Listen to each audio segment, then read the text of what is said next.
How did you find out that the victim was leaving town the following day?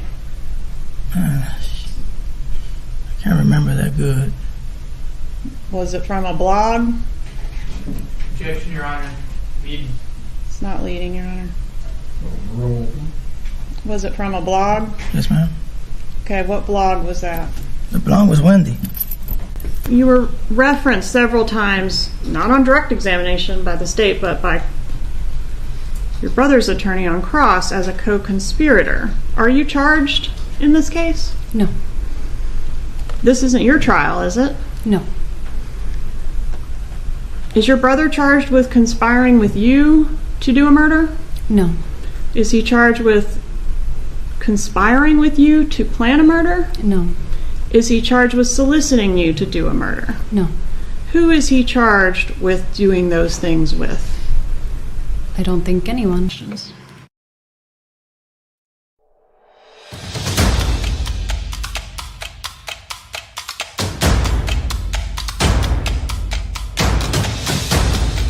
You are listening to the Roberta Glass True Crime Report, putting the true back in true crime.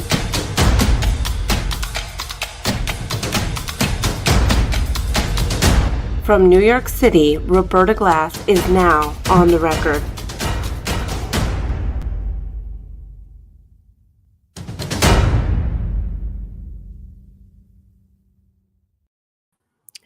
Okay.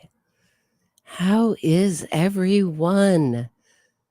Talking today about an old story, and I think it's one we've all forgotten, or at least I wasn't familiar with until I was talking yesterday about Donna and Harvey's Ponzi scheme,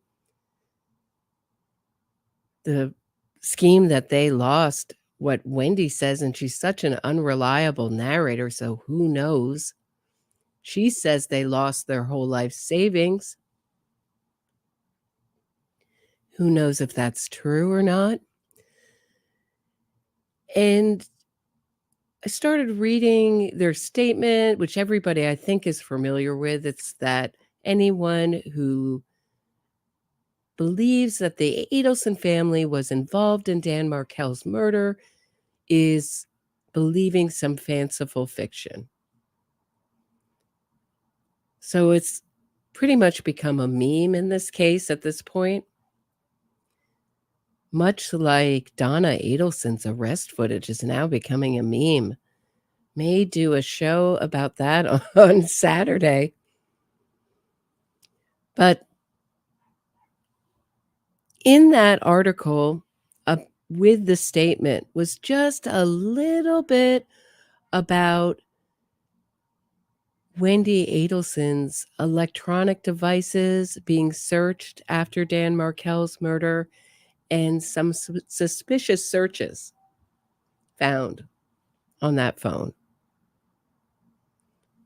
And it talks about Jeffrey Lacasse, et cetera, et cetera. So we're going to talk about that today, what they found, or I'm going to talk about it, what they found.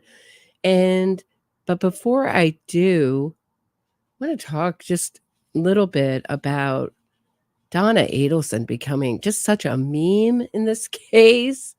It's crazy. And your comments were extremely funny about yesterday's show. So let me get into those. And interesting, got an interesting email from MotherofHens. Hi, Roberta. I just watched the Society Page's new video. Highly recommend that video. It's on Donna's Arrest, which shows the arrest from another viewpoint. I'm sure that it is indeed the bump cop. Apparently, my audience is split on this. Many say yes, some say no on that. Whether that is in fact the bump cop, it certainly would make sense with him saying, "Do you recognize me?" Donna never met the FBI agent. I forgot his name. So when the cop initially asked her, "Do you remember me?" it had to be the bump cop. It even looks like him.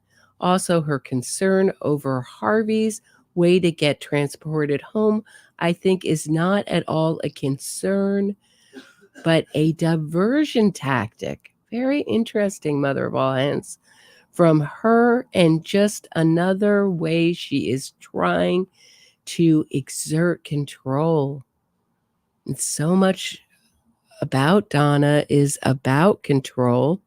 Love your show, and I love how you laugh at critics who criticize you for laughing.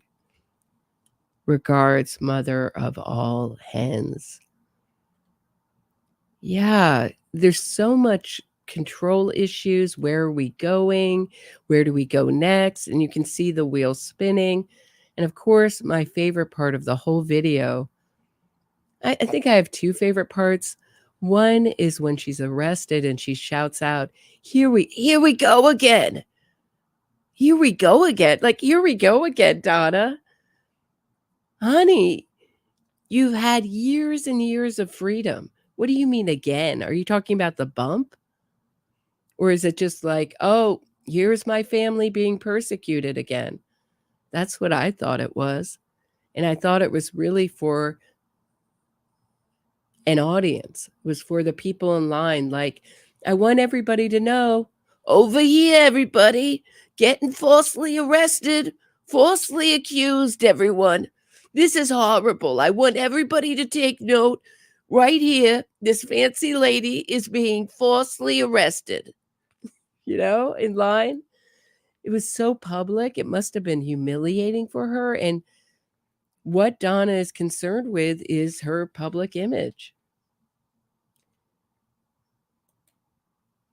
Sharon Joy 58 says, Roberta, wow, you exceeded yourself with all the info you revealed here. I am totally enthralled by you. The 2016 release on behalf of the murderer's family. This is after the bump, right? And after the 3 arrests. In the update, seems the writer regrets he writes the report. Roberta, thank you so much. You are the best. I adore your chuckles. Much love from Israel. Thanks, Sharon. And I thought it was a particularly good episode yesterday. Myself, you know, I don't always feel that way, but I thought it was particularly good.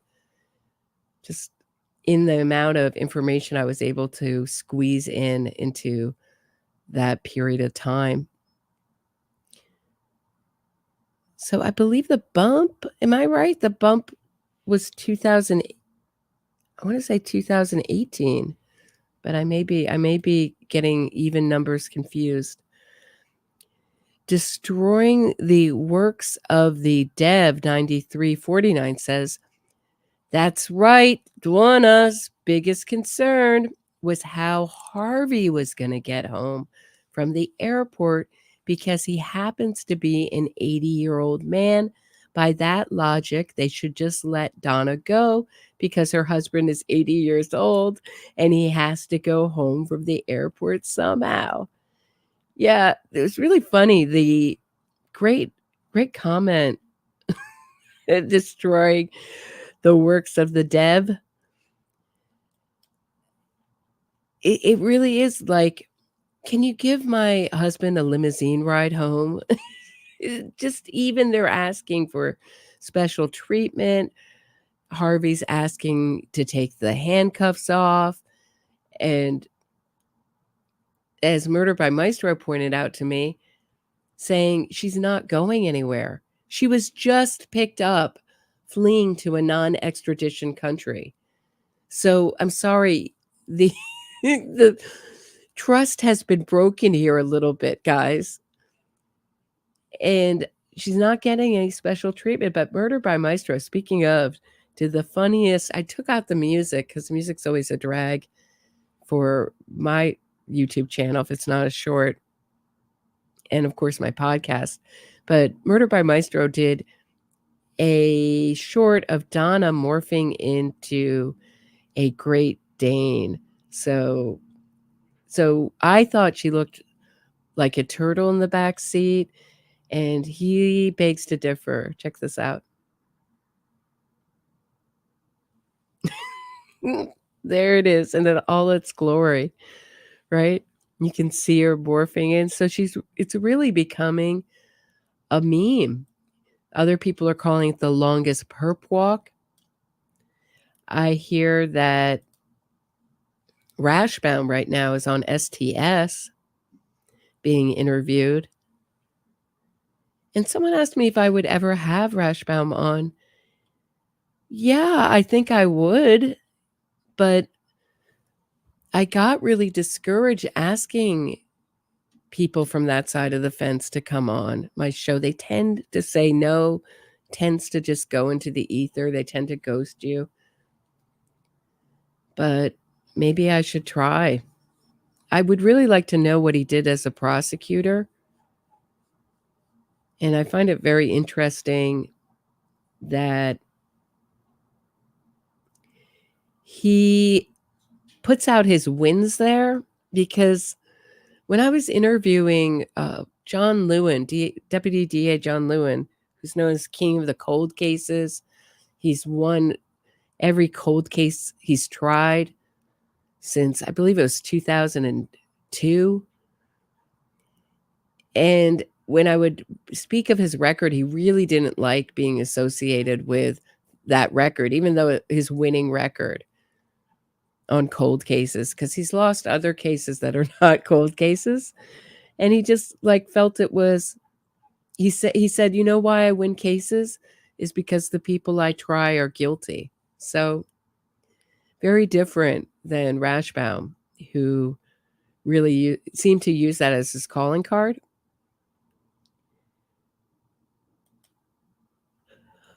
Oliver Magoo 4595 says, hi, Roberta. I think you actually may be saving lives. So this is in response to a comment I got about how nothing in this case is funny, how my imitations are not funny, and we all shouldn't be laughing ever in this reporting on this case because it's so horrific. Of course, the crime itself is horrific. My point is that I'll never stop using parody and whatever else I can to poke fun at murderers. And one of my points is that I believe, or my view of our media is they're so differential and love to lionize these killers. I'm not down with it. I think you may actually be saving lives by making fun of the Adelsons. I know for myself that I'm going to try extra hard not to murder anyone for fear of ending up on your channel being made fun of by you. Okay. Thank you. See, maybe I should use that PR line or hire you as my PR person, because certainly I do get some criticism for my style.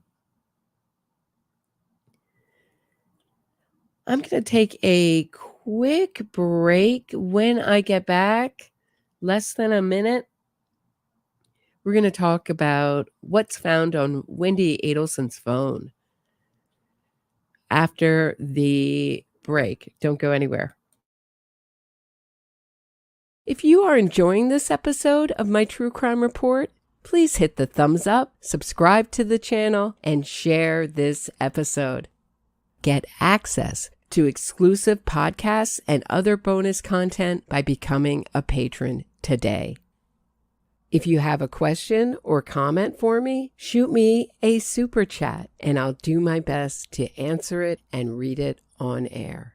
Thanks so much. Now back to the show.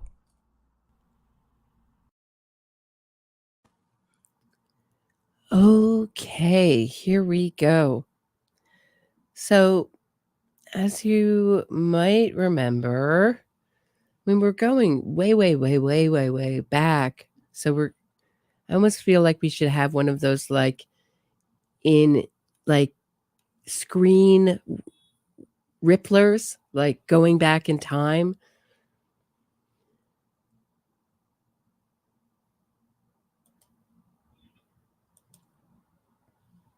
So this is from 2016. This is from Above the Law. More disturbing details about the Dan Markel case. How did law enforcement manage to crack the case? Actually, I'm sorry. That's not what I wanted to show you. I have so much stuff up. It's crazy doing the live show.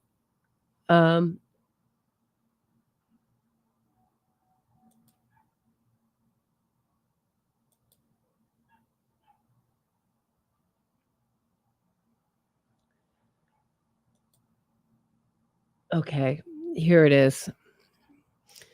So Wendi Adelson, Markel's ex-wife, lauds investigators. And I don't think we always hear about the fancy fiction.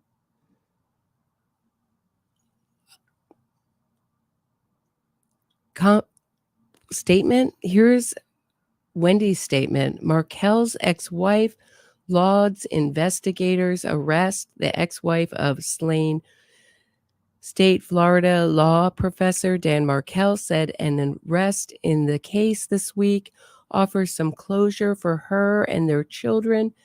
These past 2 years have been extraordinarily difficult time for our family, said Wendi Adelson in an email to the Democrat. So this is from the Tallahassee Democrat, May 27th, 2016. Although my children will always live with the tremendous loss of their father, my hope is that these new developments will bring some closure. Adelson, who now lives in the Miami area, was also on the FSU Law School faculty. She officially resigned her post in 2015 and until Friday had not commented publicly on the case. So I was looking at Wendi Adelson, or listening to, and I'm working on a YouTube, a Patreon episode about her podcast. And let me tell you, back then, the sound quality, we all just kind of took it easy on when it came to the sound quality. The sound quality is freaking horrendous. Anywho,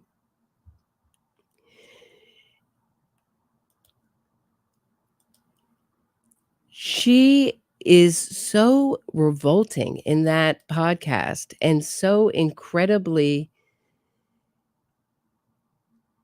what is the word? Callous, I think is the word I want to use. Yeah, callous.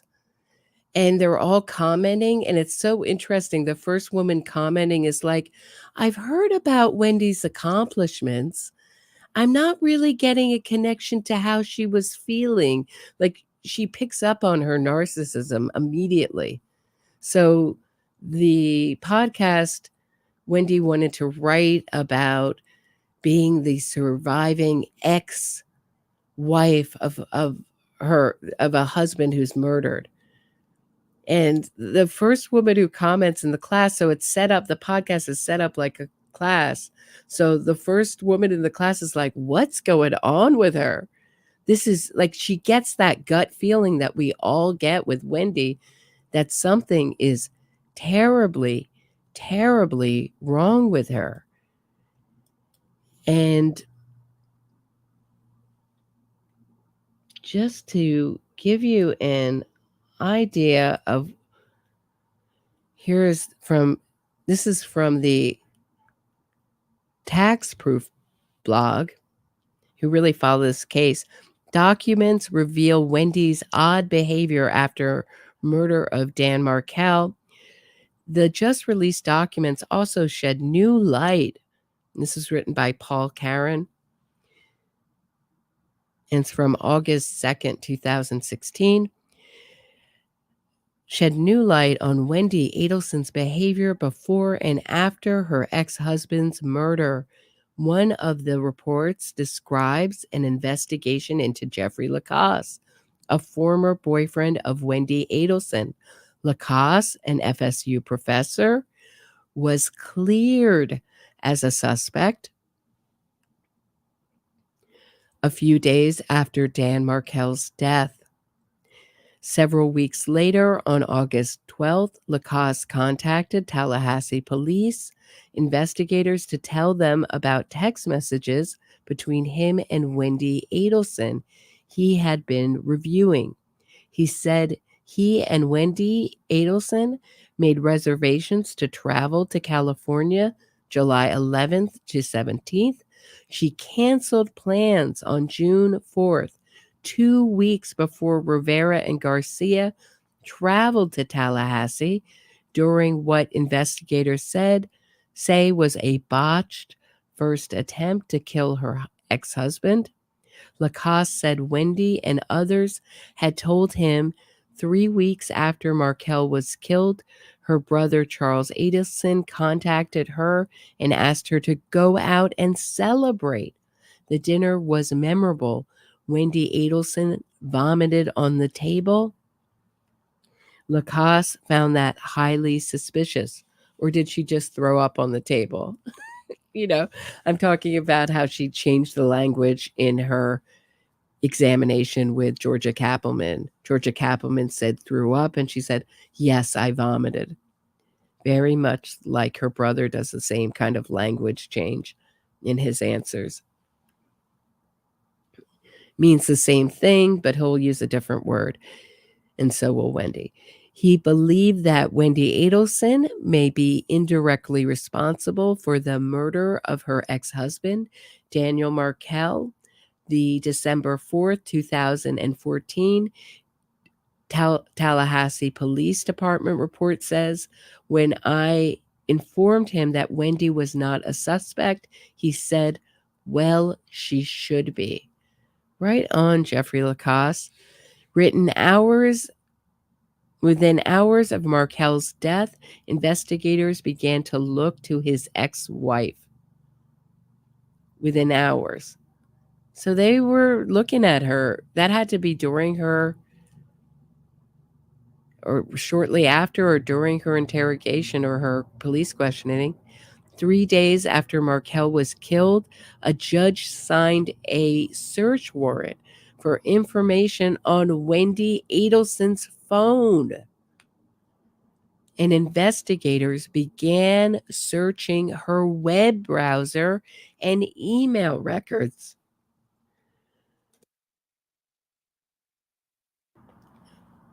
On her computer, investigators found Google Chrome keyword searches for Markel's girlfriend, Amy Adler. She's Adler's ex-husband and Adler's brother. So she was looking for a new patsy, new person to blame. She knew Lacoste was now out of the picture, and she's searching on there, looking, what maybe I can say this was Amy. Maybe I can say it was Amy's ex. Maybe I can say it was her brother. That's what I think that's about. They also found that Wendi Adelson had searched several adult sites, my word, not theirs, for teacher-student pornography. So there you go. Very, very strange for a teacher, someone who's a teacher. I don't know why they find that at all relevant. If I were a defense attorney, I would say it's not illegal. It certainly makes her look bad in the eyes of FSU. But as we know, she hightailed it to Miami. So if I were a defense lawyer, I would say that was character assassination, right? So pretty interesting stuff. And now with the fact that we know that Donna and Harvey have had search warrants on their phone, we know what it looked like when Donna was going back and forth, holding on to her phone, screaming about how my lawyer told me not to. Pretty interesting stuff. So what they're going to find on Donna's phone, my vote is in the text messages. I think there might be some really, really damning text messages, not emails, text messages. If I had to guess, that's just my guess. So I wanted to look at Amy Adler with you. What a beauty, brains and beauty. This must have been really frustrating for Wendi Adelson.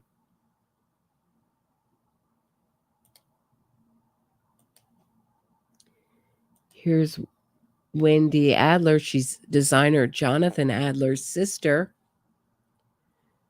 who has to be hugely rich.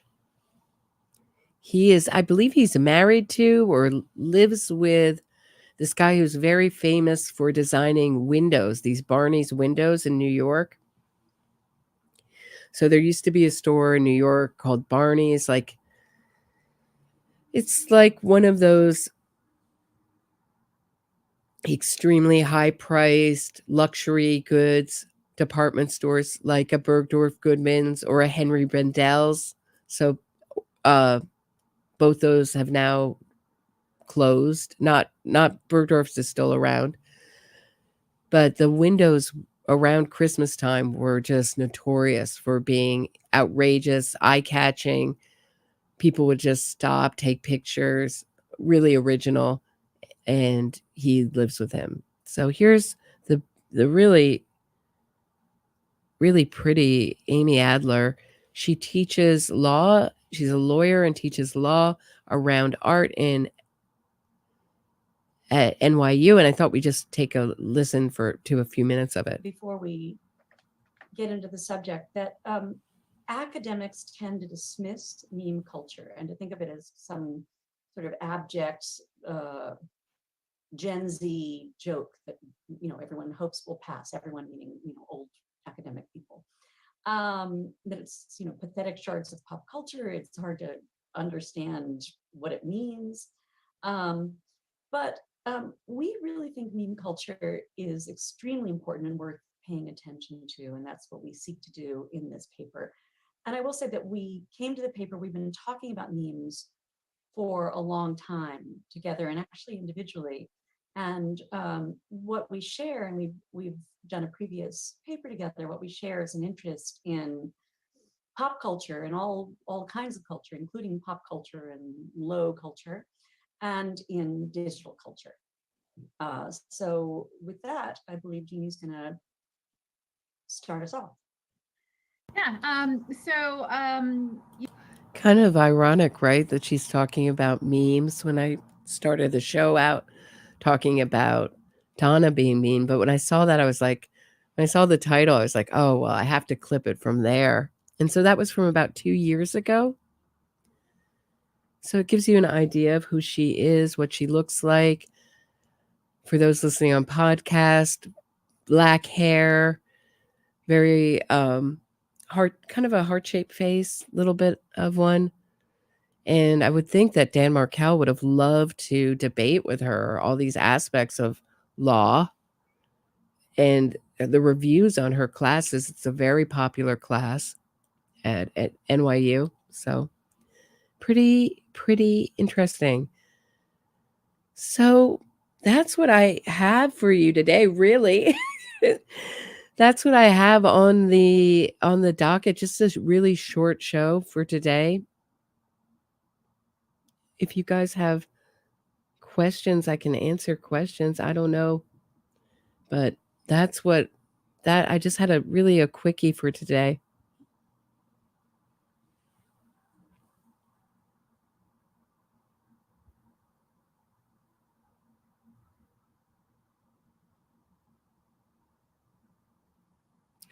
Yeah, it is a short show, a day. Short shows are good too. Okay, I won't drag it out then. have a great night, everybody. And I will see you back here. I'm off tomorrow, but I will see you back